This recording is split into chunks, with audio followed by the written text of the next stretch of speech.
Gente, boa noite. Então hoje nós vamos prosseguir a nossa aula. Nós vamos prosseguir a nossa aula de semana passada. Semana passada, nós alcançamos os filósofos da Idade Média. Mais especificamente, Santo Agostinho e São Tomás de Aquino. Semana passada, nós até fizemos uma introduçãozinha no assunto, no pensamento filosófico desses dois filósofos, que também é santo, né? Que é os santos, considerados santos da Igreja Católica, são marcos do próprio cristianismo, né? Então, os dois têm muita importância no desenvolvimento do pensamento cristão e na configuração do nosso direito no mundo ocidental, porque as ideias filosóficas deles, os pensamentos dos dois, influenciaram muito na formação desse direito que nós temos aqui. Santo Agostinho, ele escreveu um livro, ele escreveu muitos livros, né? Eu gosto muito dele, porque ele era um ser humano como qualquer um de nós, sujeitos a paixões, a angústias, né? E ele veio de uma família muito piedosa, a sua mãe era cristã, e a sua mãe era extremamente devota, ela lia constantemente a Bíblia, ela deixava um tempo para estudar, ela também fazia muita caridade, e ela era uma pessoa que buscava muito a religiosidade cristã, né? E Santo Agostinho, ele era assim, ele era uma pessoa, ele era como a gente pode falar, né? Ele era uma pessoa que não era convertida, ele vivia uma vida muito dissoluta, né? Ele gostava muito de beber, ele gostava muito dos prazeres mundanos, da luxúria, né? Ele se envolvia sexualmente com muitas mulheres, e então ele tinha uma vida muito desregrada. Ele tinha uma amante, a amante dele, que depois veio a se tornar companheira dele, era até de menor, ficou com ela, teve um caso com ela muito tempo. Então, ele era meio que, assim, complicado, né? Santo Agostinho. Mas a sua mãe, como mãe e piedosa do jeito que ela nunca desistiu do seu filho, né? Orava o tempo todo, praticava jejuns e orações e tentava e pedia a conversão de Santo Agostinho. E até que um belo dia, Santo Agostinho, depois de tomar todas e mais algumas, né, ele levanta, vamos dizer assim, da ressaca, do fogo, né, meio que ressaqueado, e olha para trás e vê que aquela vidinha dele não estava lá essas coisas, né, e a sua mãe, e ele vê o exemplo, lembra da sua mãe, vê o exemplo dela, e aí ele lê Romanos capítulo 13, né? E Romanos capítulo 13,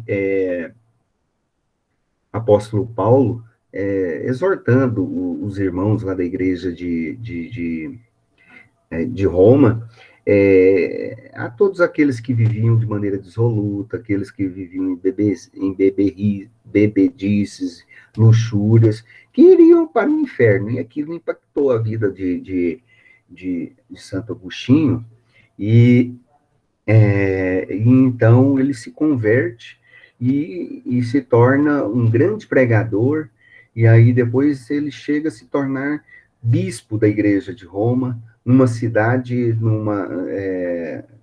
uma cidade de Hipona, no norte da África. Então ele vai desenvolver um trabalho missionário muito grande, e ele se torna um intelectual, e ele resgata as ideias de Platão, da filosofia grega, e faz uma releitura dela do pensamento de Platão a partir do cristianismo como sistema religioso, né? E aí, então, as suas ideias passam a marcar o período da Idade Média, né? Aí todos os outros filósofos que vão surgir depois surgem e vai beber da fonte dele, daquilo que ele falou, para escrever sobre diversos pontos relacionado com direito, principalmente em Santo Agostinho. Ele escreve, e tudo isso que eu falei, ele escreveu isso e colocou num livro chamado Confissões, né? É muito interessante, é um livro que trata dessa conversão dele, que trata dessa realidade toda. Bom, um outro livro que ele escreveu, e que tem muita coisa a ver ao nosso estudo, é chamado Cidade de Deus e Cidade dos Homens. Cidade de Deus é um livro, Cidade de Deus, Cidade dos Homens é um livro que fala sobre um tema que ele resgata e que é de fundamental importância, que é um tema que fica agora, a partir da Idade Média, sempre em evidência. Este tema é o livre-arbítrio. E ele vai trabalhar a ideia de justiça também, Cidade de Deus, Cidade dos Homens. Nesse livro, ele vai dizer o seguinte: olha, a vida é cheia, a vida hoje, vamos contextualizar, trazer isso para os nossos dias, né? A vida hoje é uma vida triste, é uma vida sofrível. Nós temos muitas mazelas sociais, nós temos muitos problemas de injustiça social. O direito, o direito dado por Deus aos homens era um direito que veio para organizar a vida, fazer uma vida mais justa, dar mais oportunidade para todas as pessoas, para que todas as pessoas pudessem viver bem, pudessem viver de maneira satisfeita, né? E Santo Agostinho fala, poxa, e hoje, o que nós estamos vendo? Nós estamos vendo muita violência, problema de muita violência, problema de muita desigualdade social. Existe um direito, mas o direito foi pervertido, e hoje as pessoas não respeitam o direito como deveria ser, principalmente no sentido de que o direito para Santo Agostinho era o direito dado por Deus, quer dizer, era a própria palavra de Deus, e o mundo hoje é um mundo de grandes injustiças sociais. E a grande razão deste problema todo se devia ao fato dos homens, das pessoas, dos indivíduos, tá? Escolherem o caminho que não era o caminho de Deus. Ao fato das pessoas escolherem o caminho do mundo e deixarem o caminho de Deus em segundo plano. O caminho de Deus era um caminho estreito, é um caminho difícil, mas é um caminho que levaria à cidade de Deus, à glória eterna. Mas os homens, de maneira livre, de acordo com a sua própria liberdade de consciência dada por Deus, eles preferiram entrar pela porta larga, seguir o caminho mais largo, caminho mundano, que trazia uma aparente felicidade, que trazia uma aparente justiça, e as pessoas, então, poderiam, aparentemente, alcançar o bem. E preferiram, então, escolher o outro caminho. E este caminho não levaria o bem, mas levaria ao mal. Por que quando as pessoas escolhem esse caminho de maneira livre, eles preferiram um mal. E quando eles escolheram um mal para Agostinho era tudo aquilo que afastasse do convívio, da comunhão com Deus, que era o pecado. então o pecado entra na vida da sociedade, justamente porque o homem, a sociedade, o Estado negligenciou as coisas de Deus, negligenciou a palavra de Deus aos homens, e aí a cidade de Deus, então, ficou marcadamente, de forma muito negativa, com as mazelas sociais e com os problemas sociais. Então, a ideia de Agostinho é que todos nós viéssemos obedecer novamente, se converter dos nossos pecados, seguir a palavra de Deus, aquilo que está expresso, aquilo que é expresso, né, que estava expresso nos livros sagrados, seguir os mandamentos, aquilo que a igreja cristã falasse, para que as pessoas, então, pudessem alcançar a justiça estabelecida por Deus, né? À medida que fossem servindo, fossem obedecendo às leis de Deus, automaticamente estariam obedecendo a verdadeira lei de Deus, que estaria expresso no direito. Então, esta é uma ideia muito presente, essa é uma ideia muito forte nos estudos de Santo Agostinho. Então,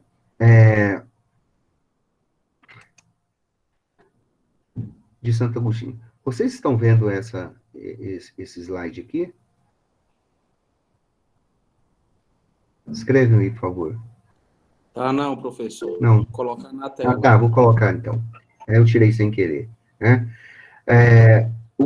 Só um instante, então. O direito, gente, o direito para...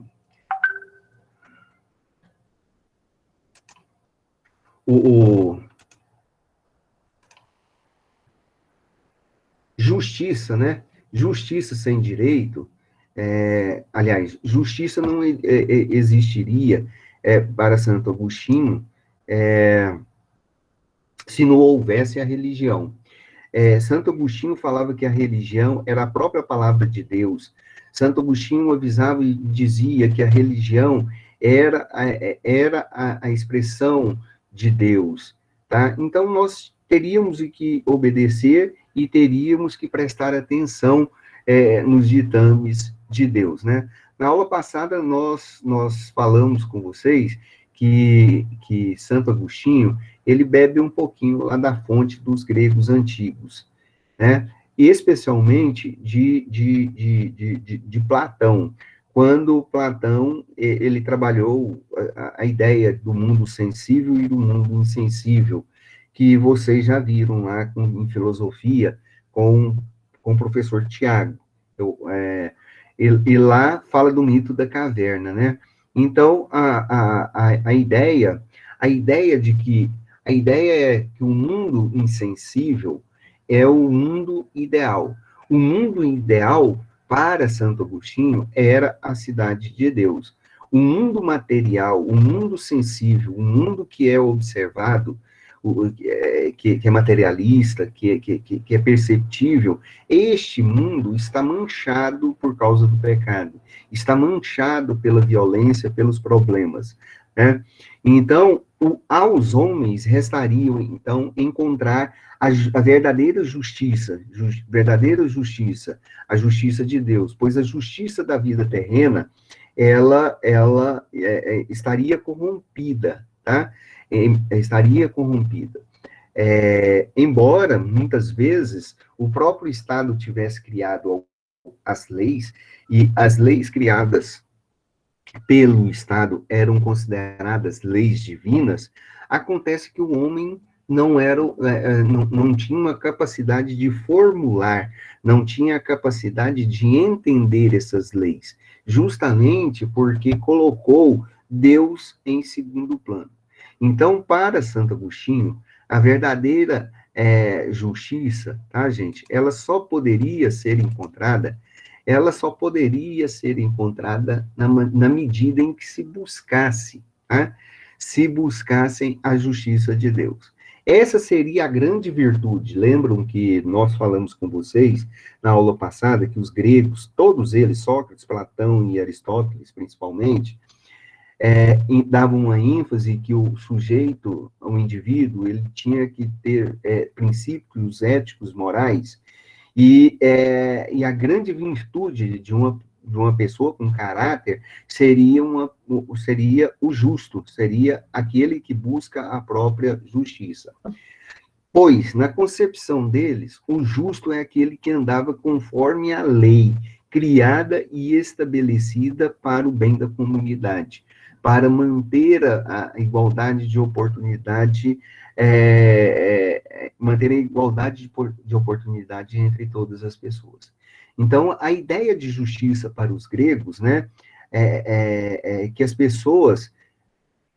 a ideia de justiça para os gregos era um equilíbrio, as pessoas tinham que encontrar um meio termo, tá? Talvez isso caia até na prova nossa lá.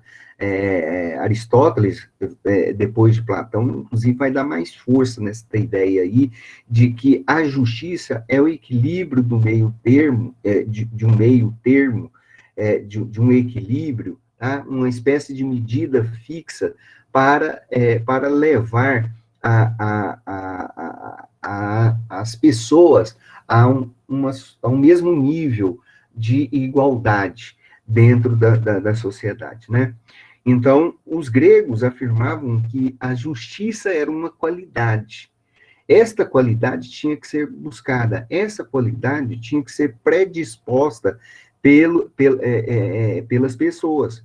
Ora, na concepção de Santo Agostinho, você só estaria disponível, predisposto a buscar essa justiça se você tivesse o seu coração voltado para as leis divinas, se você observasse as leis divinas. Caso contrário, você jamais poderia alcançar, tá? Alcançar as leis de Deus. Então, ele o tempo todo ele vai fazer para a gente apelos, tá? Ele vai fazer apelos aí para que as pessoas possam se converter e possam prestar atenção na vida, no dia a dia, né? Ter um bom comportamento ético-moral, tá? Bom, mas uma outra coisa que a gente, antes de caminhar no nosso estudo, é a gente prestar atenção um pouquinho sobre o cristianismo, um sistema religioso, né? O cristianismo, ele nasce ali com Cristo, ele nasce ali no ano 30 depois de Cristo, logo após a morte de Cristo, né, como religião já, e nasce como uma religião que passa a ser perseguida tanto por romanos e por judeus, e vai crescendo até se tornar a religião oficial em Roma. E a partir, já no terceiro século, né, em 313 depois de Cristo, com Constantino, o cristianismo já se torna, então, essa religião oficial e passa a influenciar e passa a ditar o comportamento de todo o Império Romano, tá? Agora, isso aí foi um longo processo, né? Não foi um processo, assim, do dia para o outro que isso aconteceu, tá? Esse é um processo que demorou séculos, né? Bom, algumas coisas fizeram com que o cristianismo se tornasse a principal religião do mundo ocidental, e mesmo tendo nascido lá no Oriente Médio, veio influenciar todo o direito e veio influenciar todo o mundo ocidental com as suas práticas religiosas e com a sua doutrina, né, do certo, errado, do lícito, do ilícito, e isto foi por algumas situações que estão escritas aí, né? Dentre as situações que está escrito no slide, os romanos tinham por base o respeito às tradições e os cultos dos povos subjugados. Então, o cristianismo, ele cresceu assim. Os judeus, os romanos, eles conquistavam outros povos, e quando eles conquistavam esses povos, eles permitiam que eles continuassem adorando a religião, a sua religião matriz. E para acalentar, para diminuir a raiva, para dar uma certa esperança para as pessoas que eram conquistadas, né? Então, os judeus já viviam a sua própria religião, depois teve os cristãos, do judaísmo nasce o cristianismo com Cristo, né? E aí, o cristianismo é uma religião proselitista, que vai pregando e esparramando a mensagem religiosa e querendo a conversão, das pessoas, né? E os romanos acharam que eram simplesmente mais uma religião, e com o decorrer dos séculos, mesmo judeus e vários outros povos, além dos romanos, perseguindo os cristãos foram crescendo. E eles cresceram por quê? Porque o cristianismo, como sistema religioso, ele trouxe muitas mensagens novas. Eles trouxeram muitas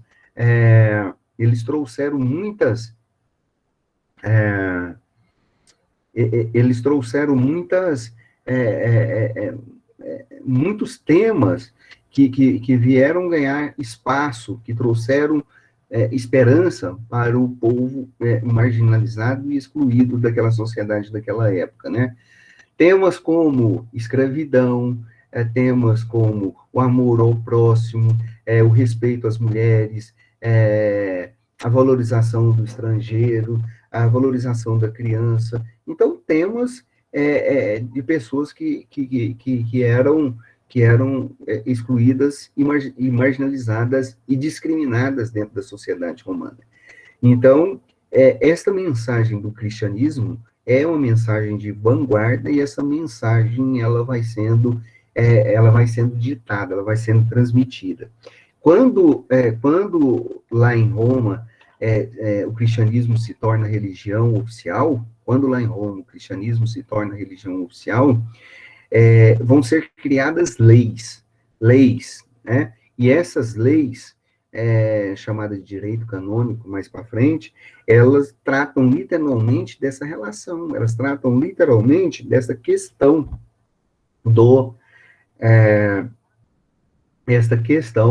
desses temas aí. Ela veio para, a mensagem, as leis cristãs, veio para justificar temas como nós estamos falando aqui, né?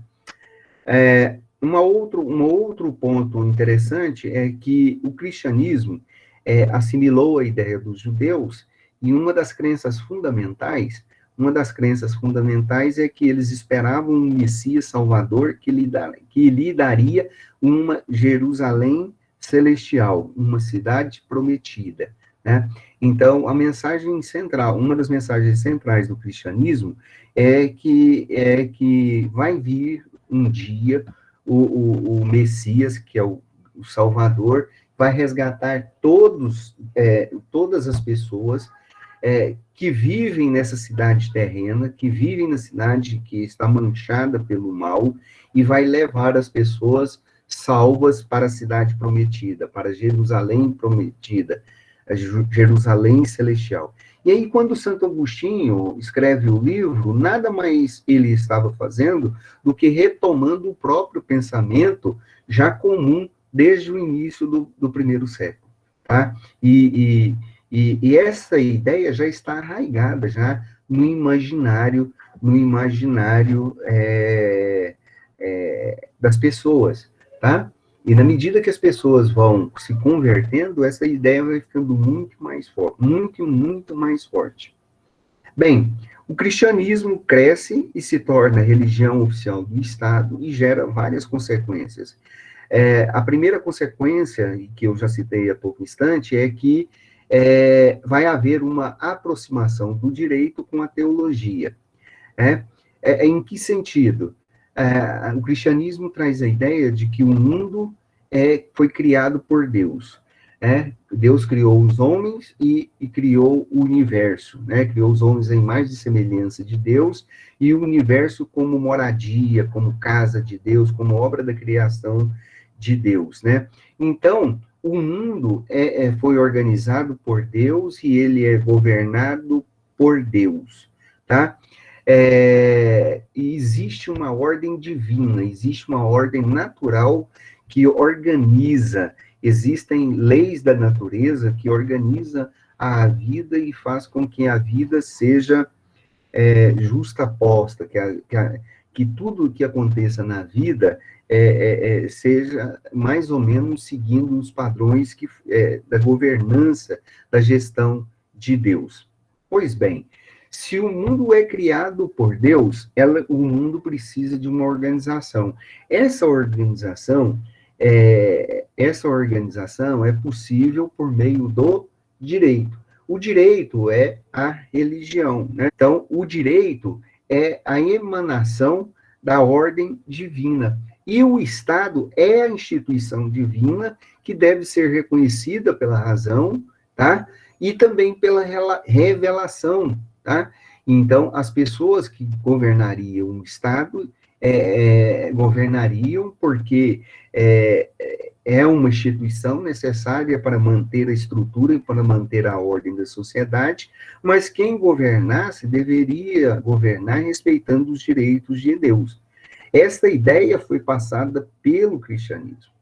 Então, quando Constantino, por exemplo, ele propôs aos cristãos a conversão e a transformação de todo o império em império cristãos, os cristãos daquela época falaram, tudo bem, mas antes,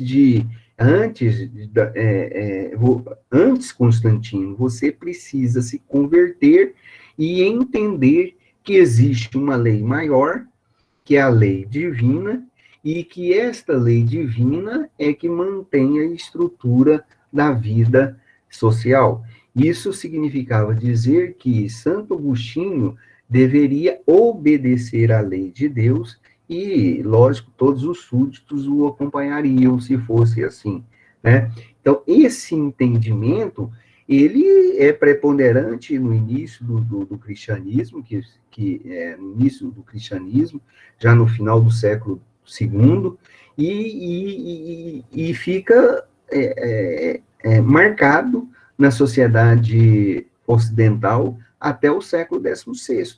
Até hoje nós temos essa influência e nós temos essa forma de pensar sobre o cristianismo, tá?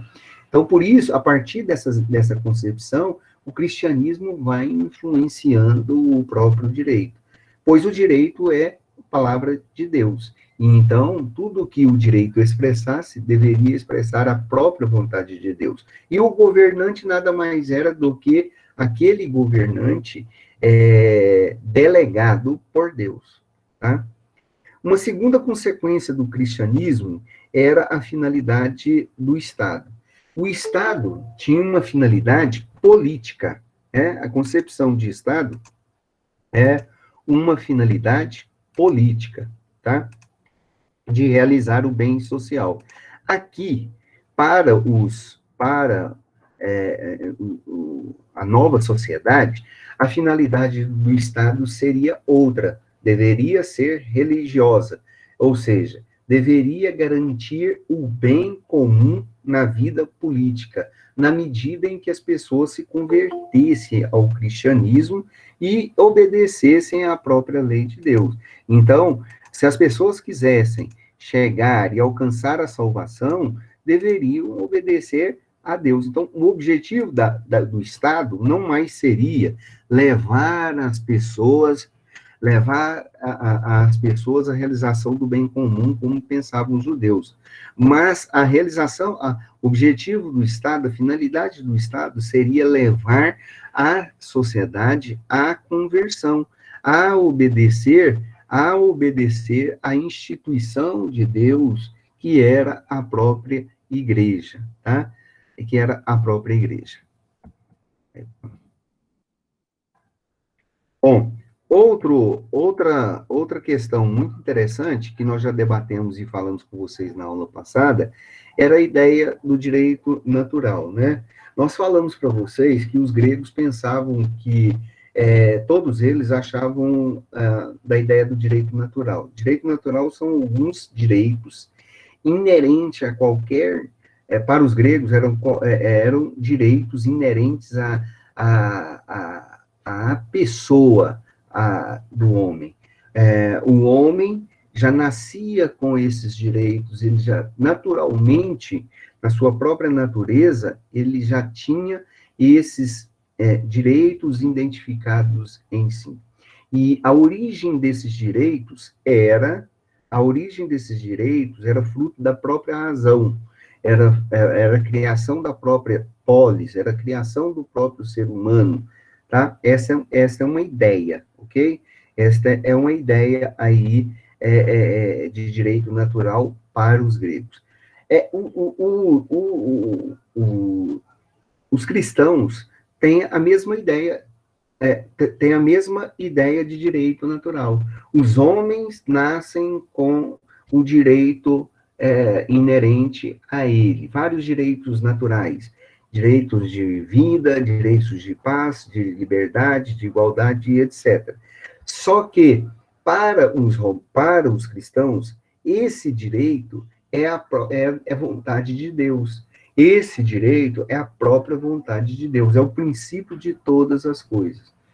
Bom, o tempo todo, o que eu estou falando com vocês aqui é que os cristãos, eles estão desenvolvendo uma ideia, uma concepção de justiça baseado na teocracia, ou seja, num governo de Deus.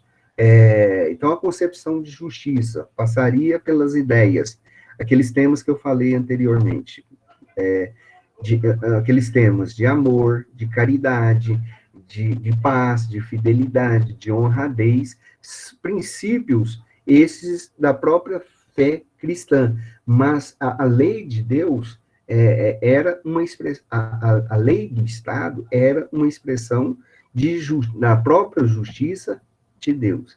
Então, a consciência de Deus, a consciência do indivíduo é levada em consideração em uma relação viva e existencial entre o homem e Deus.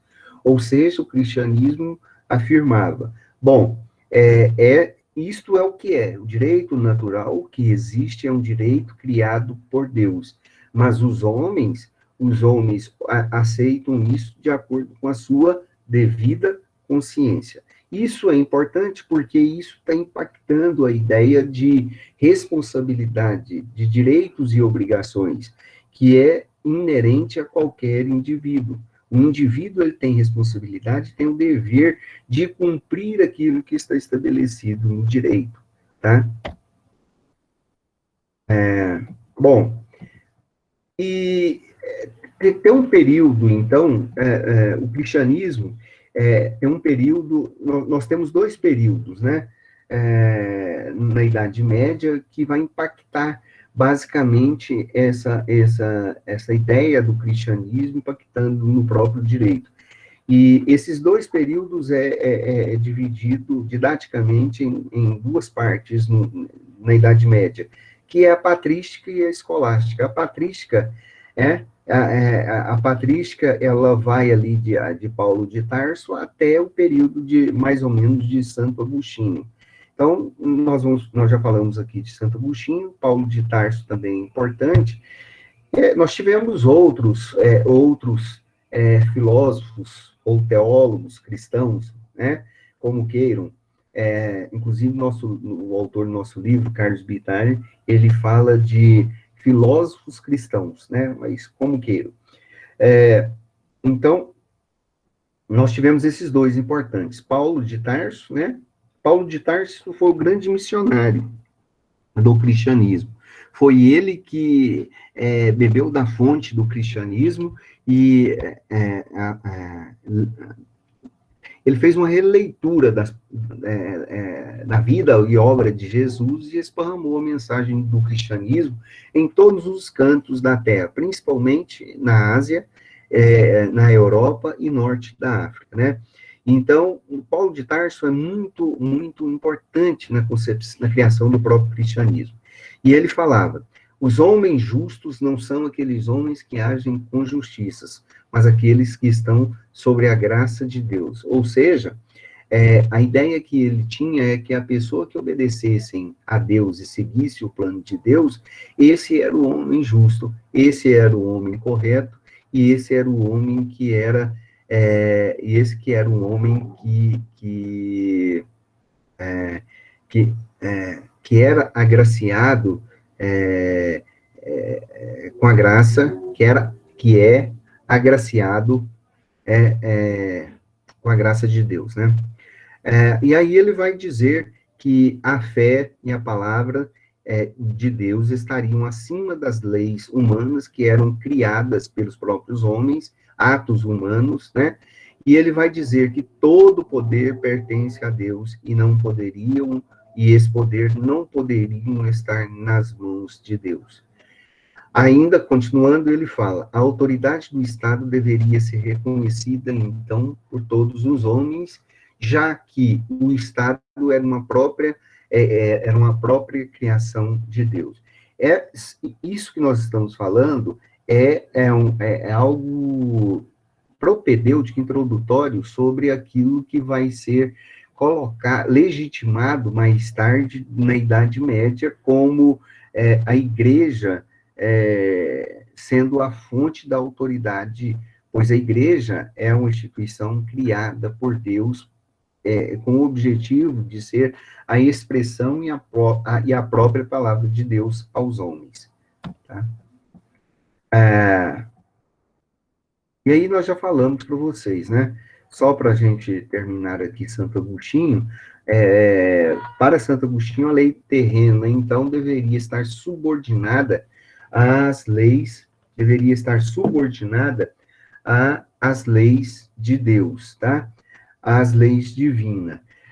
Se houvesse um conflito entre a lei divina, se houvesse um conflito entre a lei terrena e a lei divina, a lei de Deus deveria prevalecer. Porque é a melhor, porque foi dada por Deus, porque ela leva à vida eterna. E as pessoas tinham que fazer isso, teriam livre-arbítrio e deveriam escolher qual o melhor caminho. A cidade de Deus, um dia, deverá substituir para Santo Agostinho a cidade terrena, que seria a condição áurea primitiva da ideia do pensamento santo agostiniano, né? Deus é o princípio de todas as coisas e o direito positivo deveria se fundamentar na lei eterna. A justiça deve ser concebida como uma virtude. A justiça deve ser concebida como uma virtude, tá? Peraí. Veja esse outro slide aqui daquilo que nós estamos falando.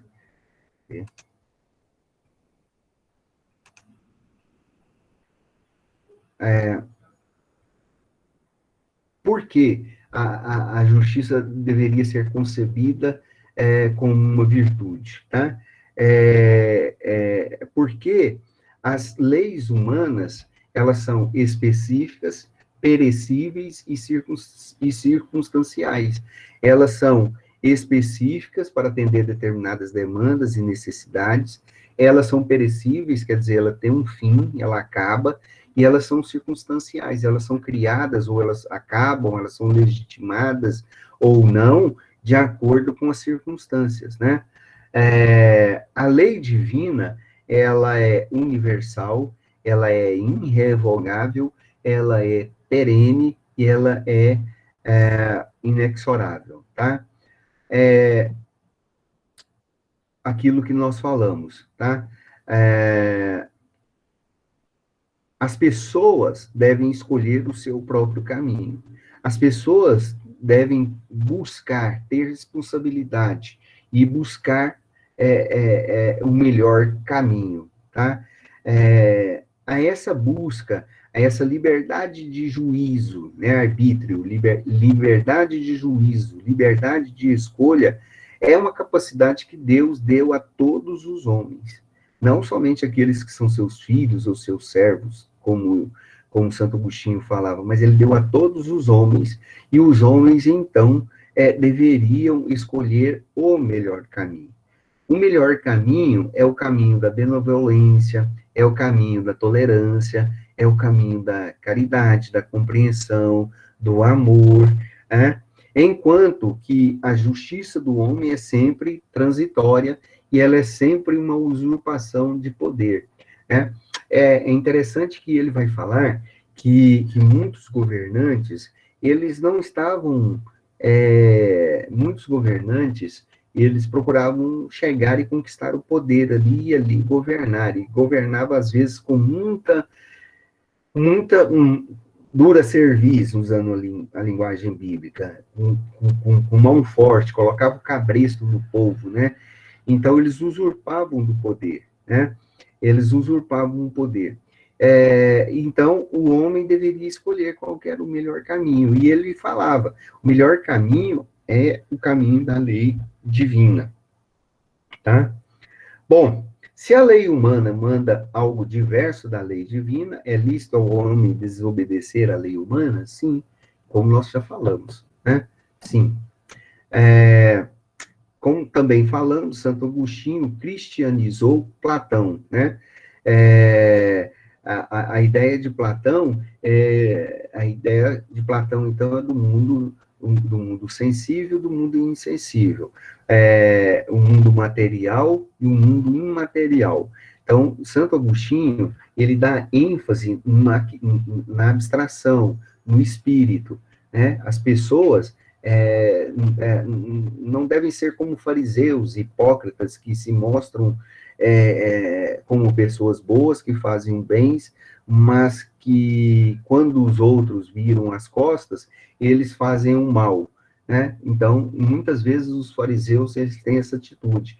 Santo Agostinho, ele dá essa ênfase que o que importa é o que está dentro do seu coração. Se o seu coração é moldado,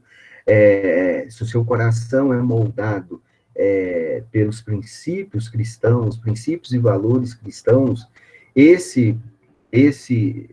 sua vida, o seu corpo, né, está ativo, está atuando e contemplará uma vida ânima, ativa, dedicada, com busca e exclusividade para as coisas de Deus, né? E nós já falamos, né?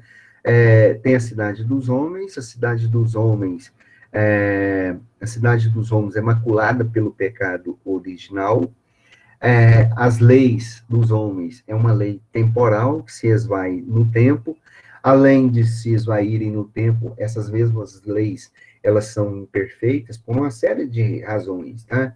Elas são imperfeitas, elas são incorruptas, elas são muitas vezes incorretas e até mesmo injustas, e causando a pobreza de espírito dos homens. Então, o grande objetivo das pessoas é buscarem a cidade de Deus.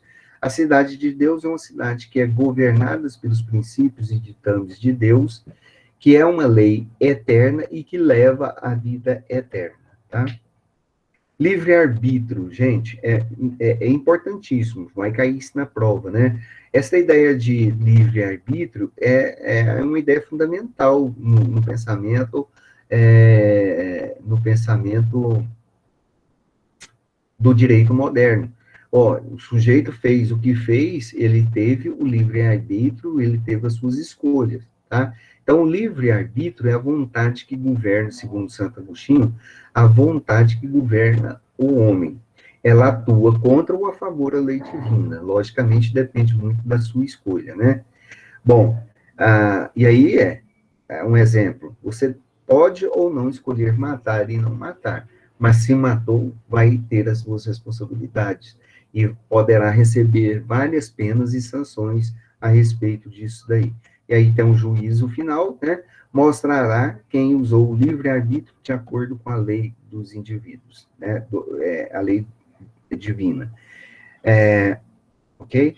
Aqui tem um caso, aqui depois vocês vão ler aqui direitinho, que é o caso da Isabela Nardoni, né, que o pai o pai jogou a criança lá do sexto andar, se eu não me engano, deixa eu ver, sexto andar, né, e aí a criança foi morta. Pela sua livre escolha, ó, eles estão os dois cumprindo pena pela morte da sua própria filha, né? Bom, na aula passada, também nós falamos aí, já introduzimos e falamos sobre Santo Agostinho, né? Ele vai dizer que existem a lei eterna, é a lei promulgada por Deus, a lei natural é uma lei insuficiente, que é a lei dos homens, dos animais, e a lei comum a todas as gentes, que é a própria lei extraída da lei natural, tá? É comum a todos os homens, tornando concreto que na natureza existe. Então, na verdade, a lei comum é a própria lei positivada, tá? Aliás, que o legislador positivou como dado pela própria natureza. O direito natural, né? E o direito natural, tá? O direito natural segue a mesma ideia e a mesma concepção de Santo Agostinho. Sobre o direito positivo, tá? Esse direito positivo também segue a mesma linha de raciocínio de Santo Agostinho, ok?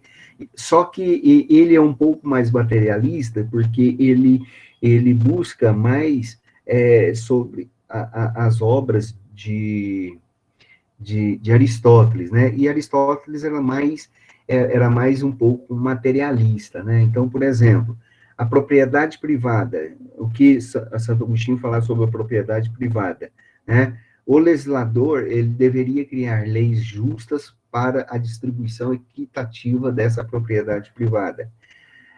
O juiz, eles deveriam ser pessoas honestas, probas, para realizar o juízo das pessoas. A sentença do juiz não poderia ser uma sentença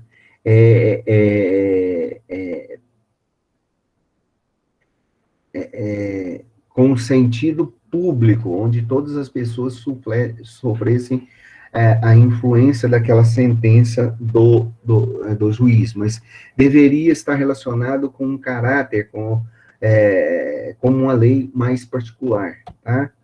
E aí tem outro exemplo aqui para vocês, e agora deixa eu pegar outro slide aqui.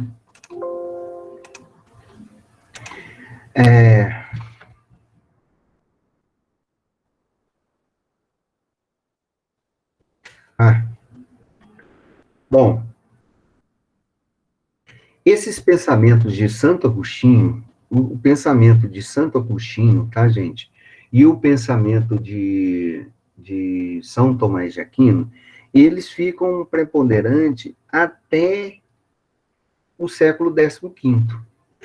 A partir do XV, né, nós vamos ter um movimento filosófico chamado renascentismo, como vocês estão vendo aí no slide, chamado renascentismo, tá?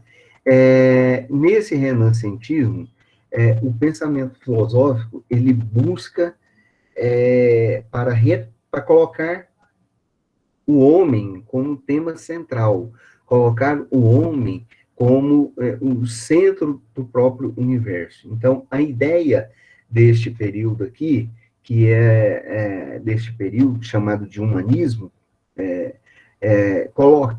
romper com as tradições cristãs, tá? Em certa medida, e dar uma ênfase na autonomia ou na emancipação do próprio homem. O homem vai passar a ser visto agora como uma pessoa, não como um objeto nas mãos dos líderes religiosos ou de governantes religiosos, tá? Então, a ideia do renascentismo é que, ao contrário do que pensam os cristãos, o poder, o Estado e o direito pertencem ao homem.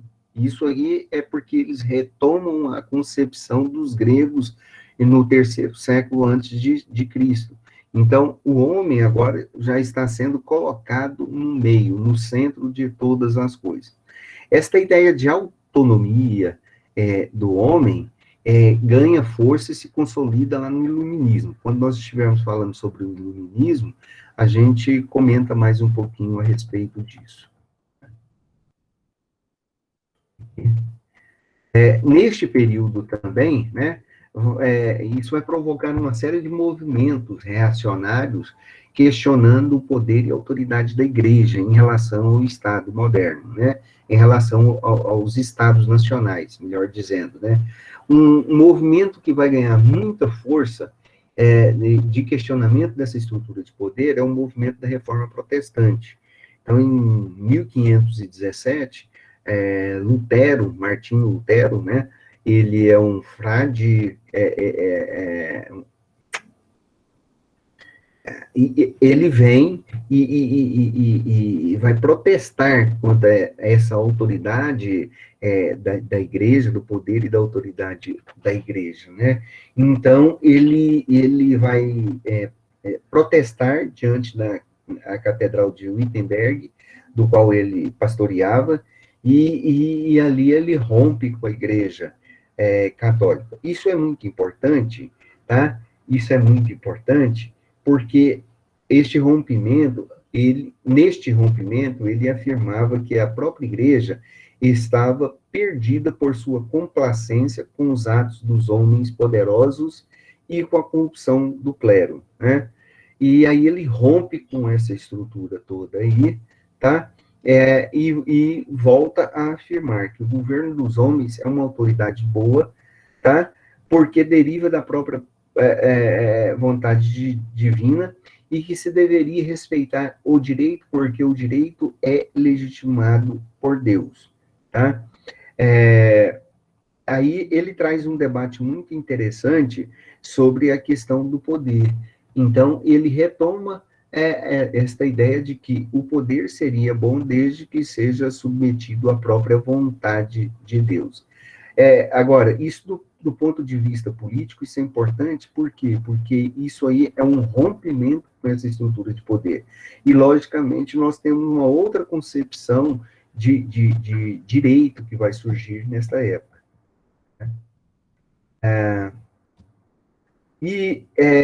Um outro ponto muito importante que deriva desses dois movimentos, né, na Idade Moderna, da Reforma Protestante e do próprio movimento renascentista, que é aquilo que os teóricos, né, dizem o que vai acontecer, que é a laicização do Estado e do próprio direito. Então, o Estado e o direito, ele não é mais um Estado confessional, não é um Estado religioso, mas um Estado laico, um Estado político, um Estado alheio às coisas da religião. Então, a partir desses dois movimentos, vai haver aí uma busca na afirmação nessa questão do Estado, da laicização do Estado e do direito, né? Então, o cristianismo, tá? O cristianismo pretende-se a afirmação da igualdade entre os cristãos e os não cristãos são preteridos. Essa é a crítica que se fazia. Ou seja, o cristianismo diz que todos são iguais perante Deus, que todos recebem a graça de Deus, todos recebem a vida eterna, desde que se convertam ao cristianismo. Quando não houvesse essa conversão, então todos aqueles que não ajunta, espalha. Todos aqueles que não eram cristãos eram vistos como adversários, né? Ora, lógico que quem estava do outro lado, que não era cristão, não vai pensar desse jeito e vai dar uma ênfase nessa laicização do Estado. Mas um ponto interessante que a gente tem que considerar também é a ideia de um Estado universal. Quando eles se pregavam, né, que todos deveriam converter-se, né, eles estavam sugerindo a ideia de um Estado religioso, um Estado universal, com uma ordem estatal única, com um líder único, inclusive, que deteria o poder político, né?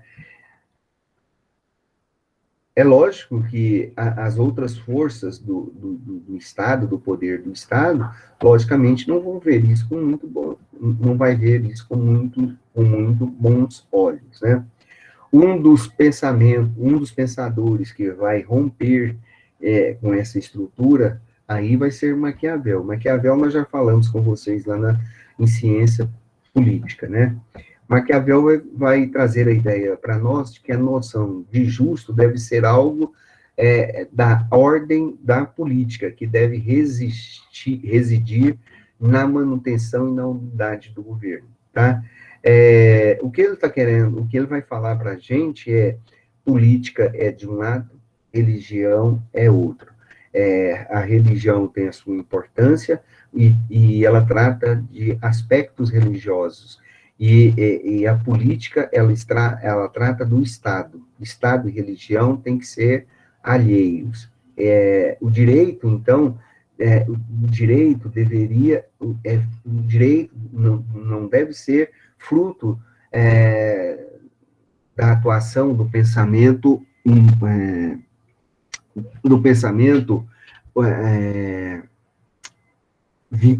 com origem em Deus, mas que o direito deveria ser fruto da própria razão individual, a própria razão humana das pessoas, né? E aí, como vocês sabem, ele escreveu aquele livro, né?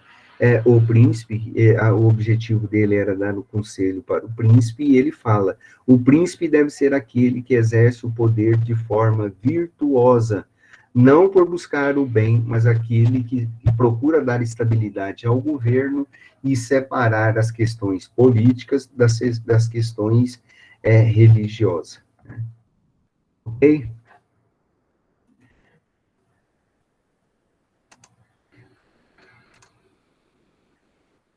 E aí nós já estamos nos adentrando já à filosofia. Quando nós estamos falando de Maquiavel, nós já estamos falando da filosofia na na idade moderna, né? Além de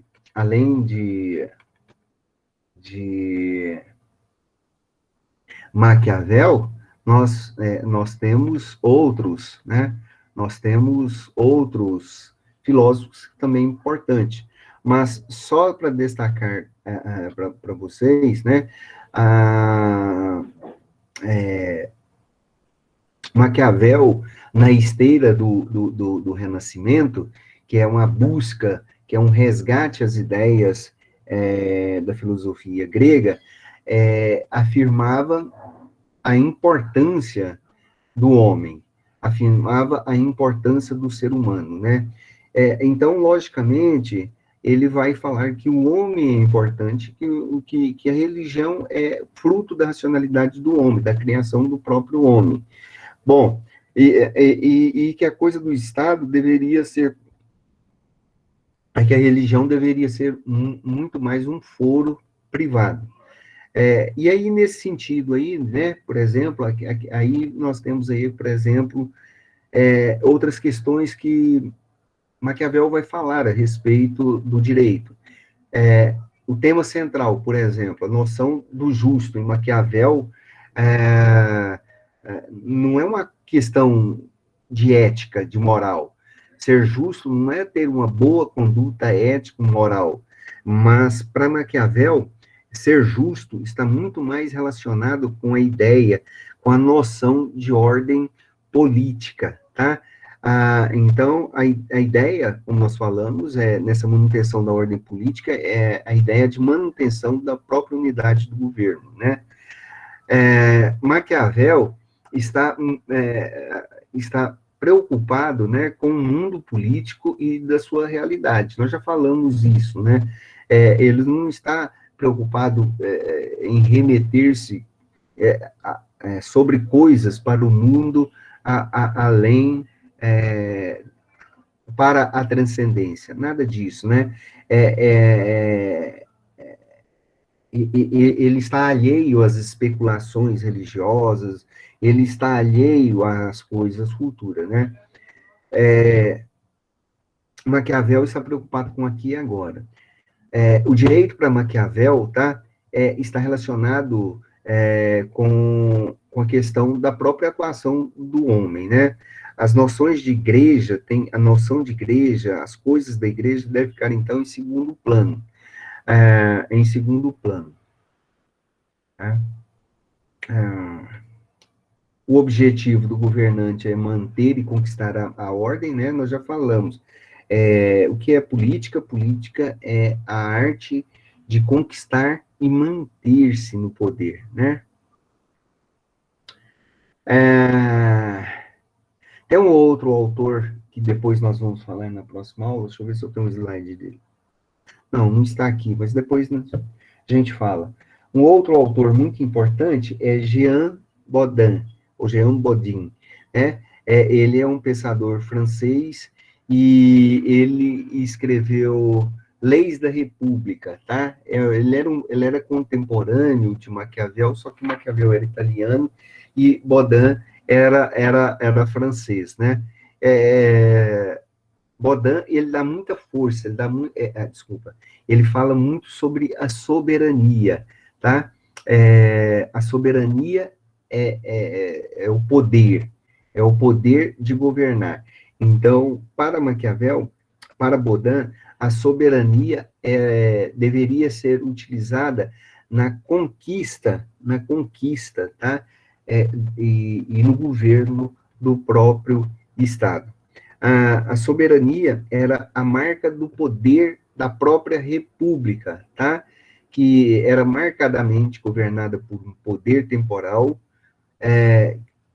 ou seja, um poder secular, com poderes humanos, tá? Com poderes humanos, não com poderes originários vindo de Deus, ok? E assim a gente falando, Bodin, ele separa direito,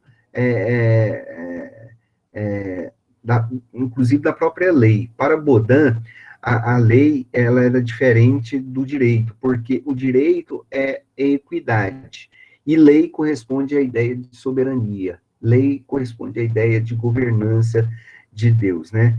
Então, essa doutrina da soberania de Bodin limitava-se à própria ideia de lei humana, pois as leis de Deus e as leis naturais, elas são independentes da própria vontade terrestre, tá? Na aula que vem, tem Hugo Grosso que nós podemos falar, né? Eu acho que não, o Grosso nós não vamos trabalhar tanto, mas nós devemos trabalhar e falar um pouquinho de Hobbes, que também falamos em ciência política, mas da influência que ele tem no nosso dia a dia, né? Então, nós vamos falar de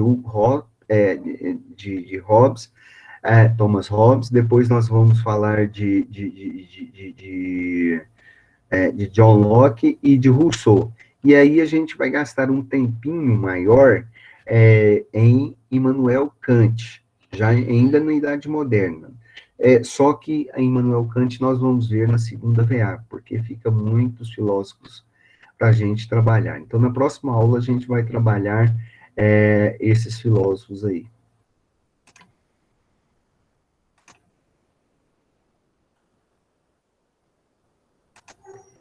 A minha ou a sua, o Ayrton?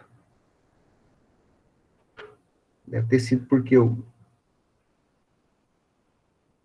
deixei de mostrar o slide.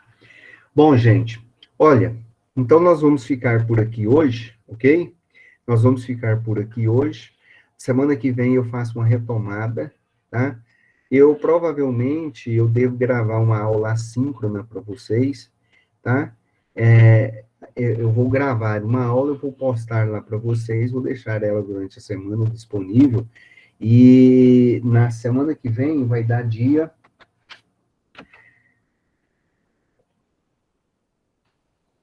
Ah, não, ainda tem o dia 11. Na semana que vem ainda tem um dia... aí na semana... Vou gravar uma aula para vocês, no dia 11 a gente faz uma retomada faz uma recordação para vocês, ok? Para a prova, porque a prova nossa vai começar dia 14, tá bom? Eu vou postar para vocês, como eu falei, viu, Denison, como eu falei para vocês, eu vou postar aí, no máximo até amanhã, uns exercícios para vocês fazerem. É relativo aí à matéria da nossa prova, tá bom?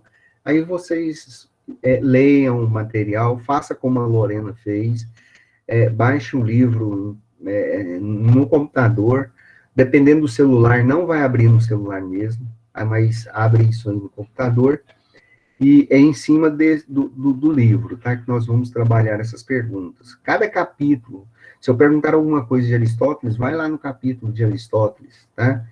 Hoje, o que nós falamos na leitura lá, pré-aula síncrona, na leitura que nós falamos lá o capítulo que nós falamos hoje foi sobre a justiça divina. O que é a justiça divina dentro da concepção cristã? Então, vai lá no capítulo e procurem lá. Ok, gente? Alguma pergunta?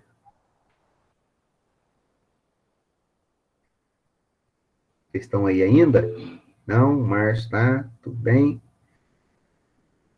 Valdez, tudo bem? Eu sei que você fica aí quietinho, que você entra. Você tá aí ainda, Valdez?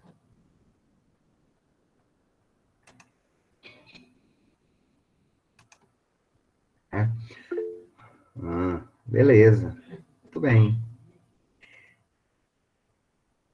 Então, vamos lá. Tá faltando uns 6 ainda falarem ainda. Aisson, José, Ana Kelly. Faltam mais 2. Quem que é? Chama eles aí, senão fica sem presença.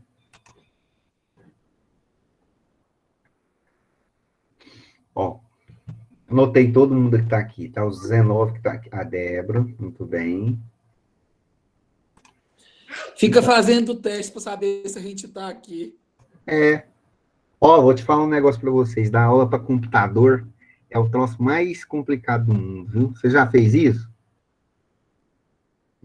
Chega assim, ó, e faz uma live, assim, e fica na frente do computador, aí depois você me fala.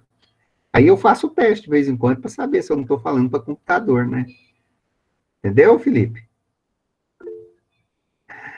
Tô brincando, tá, gente? Gente, ó, um bom final de semana para todos vocês, tá? Cuidado com a Covid, já tem 6 meses que esse trem tá aí mesmo, então, seguinte. Eu também já peguei a dele. Tem alguém aí que ele dá um cafezinho para alguém aí, avisar que eu tô chamando. Aí ele vai brincar com os menininhos dele, com o cachorro. Eu sei disso. Gente, bom feriado para todos vocês, juízo. E já que a gente está com esse tempo todo isolado, não vou ficar falando para vocês ficarem tudo fechado dentro de casa, não, mas juízo, cuidados para todos nós, não é mesmo? Amém? Bom final de semana para todos vocês, então. Vou parar aqui a gravação, ok?